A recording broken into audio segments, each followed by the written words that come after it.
The interesting thing about power in medieval times is that it tended to derive from one person as opposed to a body of people.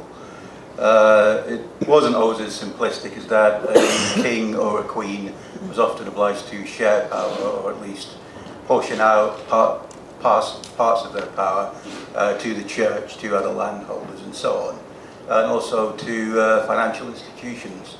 Banking is not a modern phenomenon. The kings and queens of England were permanently in debt to Italian bankers for much of the medieval period.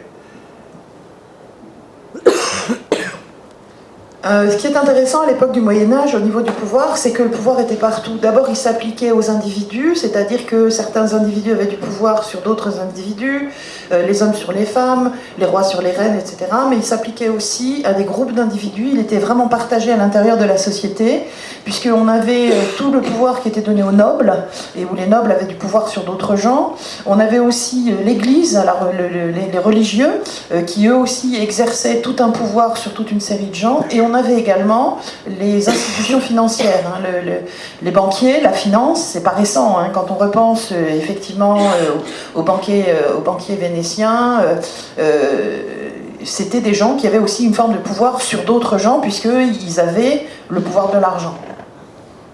So I suppose what's interesting for me is exploring not just the differences between how power operates today, but also the similarities in how it used to operate and how you can portray it as operating in a fantasy context. Et donc moi, ce qui m'a intéressé, c'est vraiment d'explorer ces différentes facettes du pouvoir, à la fois dans leurs différences par rapport à l'époque actuelle, mais aussi dans leurs similarités. Et c'était aussi une façon de trouver des passerelles finalement entre hier et aujourd'hui. Oui, dans le roman d'Anthony Ryan, on a un royaume et on a des aspects qui sont à la tête des différents ordres. Donc on a effectivement une structure très organisée, intéressante d'un point de vue social. Et je vais poser la même question à Jeanne, qui, dans sa Bretagne, a plongé dans l'univers des druides, qui est quand même un univers historique un petit peu éloigné, mais encore très présent sur la terre de Bretagne, j'imagine. Donc, est-ce qu'on y réfléchit en termes de pouvoir Le pouvoir des druides aujourd'hui en Bretagne, il est très, très mince. Oui, il y a encore des druides. Souvent, les gens sont étonnés, mais c'est tout l'intérêt. En tout cas, moi j'ai trouvé ça intéressant de le traiter de façon romanesque. Donc les druides aujourd'hui en Bretagne, ils font partie d'une assemblée qui s'appelle la Gorsette, qui est liée à d'autres assemblées druidiques en Écosse, au Pays de Galles, en Irlande, mais leur pouvoir est très limité parce qu'ils continuent à se cacher. Je crois que c'est leur héritage, ils ont été longtemps persécutés, et si on les replace dans le contexte aujourd'hui, politique, économique, ils n'ont pas forcément envie de passer pour une secte, donc ils sont très méfiants, et c'est vrai qu'ils ne s'annoncent pas en tant que druides, il faut le savoir. Moi, les druides que je connais, je le sais, mais c'est pas forcément quelque chose, ils ne vont pas se présenter en tant que druides. C'est des gens qui vont travailler dans les arts, dans l'audiovisuel, partout, mais qui sont très discrètes par rapport à leur pratique, en fait. Donc le pouvoir est très très limité. Ils ont une influence, on va dire, puisqu'on est dans un contexte aussi aujourd'hui où on parle beaucoup d'écologie. C'est quelque chose qui devient important et tout le monde est sensible à ça. Et eux le sont plus encore, puisque toutes leurs pratiques sont liées à la nature, au cycle de la nature.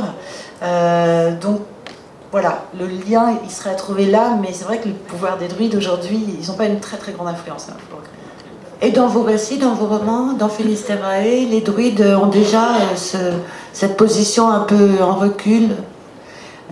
Oui, ça m'intéressait.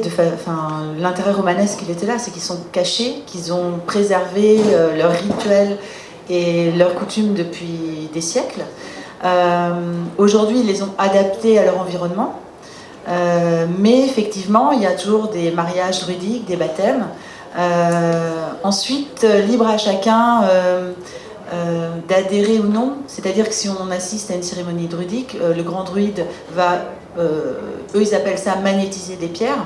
Ensuite, voilà, vous êtes libre d'y croire ou non. C'est comme les magnétiseurs, les rebouteux ou les hypnotiseurs aussi. Certains vont penser que c'est des charlatans, d'autres pas. C'est exactement la même chose pour les druides aujourd'hui en fait. Mais non, il y a toujours des rituels et ça existe encore. Et le bâtard de Fabien, il n'est pas du côté du pouvoir, il serait plutôt du côté des rebelles, mais la question du pouvoir, elle est importante aussi. Il n'est pas issu d'une grande famille, il n'est pas noble. Si. En fait, le bâtard de Kosygin est issu d'une très grande famille installée en Bourgogne. Il y a des mystères dans les origines. Il y a des mystères dans ses origines, effectivement, que lui-même cherche à élucider. Il a souffert du pouvoir quand il était dans sa jeunesse, même si ce n'est pas l'objet des romans ici, puisqu'il est d'origine bâtarde, d'où son surnom, c'est-à-dire c'est pas un enfant légitime de la famille. Et il a été reconnu cependant par son père, ce qui arrivait de temps en temps. Dans la réalité, ça arrivait surtout quand il n'y avait pas d'héritier mâle au bout d'un moment. On finissait par reconnaître un bâtard pour poursuivre la lignée. Là, c'est pas tout à fait le cas, mais peu importe. Donc il en a souffert parce que son père l'a reconnu, mais méprisé, parce que du coup, il était mal intégré dans sa famille. Bref, c'est pour ça que il est devenu ce qu'il est réellement au fond, c'est-à-dire un homme à la fois cynique, mais en même temps très bien éduqué, qui sait manier les ficelles du pouvoir parce qu'il a observé des coulisses, puisque c'est là qu'on l'a laissé la plupart du temps. Il a observé le pouvoir des coulisses, il le connaît bien. Il a été ensuite exilé de son comté natal, il est devenu condottiere en Italie, c'est-à-dire mercenaire. Petit à petit, il a manipulé pour devenir le chef de cette compagnie de mercenaires, et il l'a modifiée de manière à ce qu'elle devienne plus petite, et qu'elle justement, d'où le titre du premier tome, L'ombre du pouvoir, justement que cette compagnie devienne l'ombre du pouvoir, c'est-à-dire que les grandes familles européennes font appel à lui quand elles ont de véritables problèmes qu'elles veulent résoudre de manière définitive et habile. Voilà. Donc c'est un homme de pouvoir, mais pas sur le devant de la scène, sur l'arrière de la scène.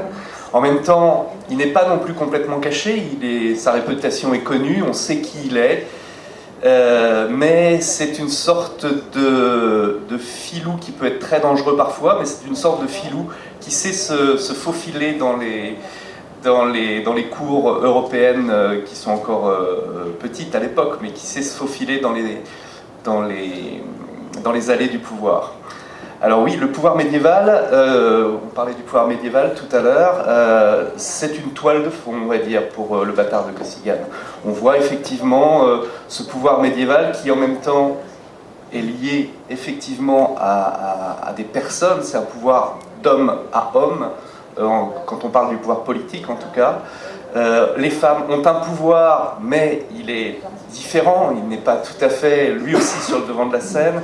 Il y a le pouvoir religieux en parallèle, et il y a, en tout cas dans mes romans, il y a les anciens cultes druidiques ou autres qui cherchent à retrouver de l'influence et du pouvoir. Et voilà, mes livres tournent essentiellement autour du pouvoir politique et religieux, et je laisse de côté un peu le pouvoir financier qui effectivement commence à se développer dans mon XIVe siècle, mais reste secondaire dans mes travaux ici.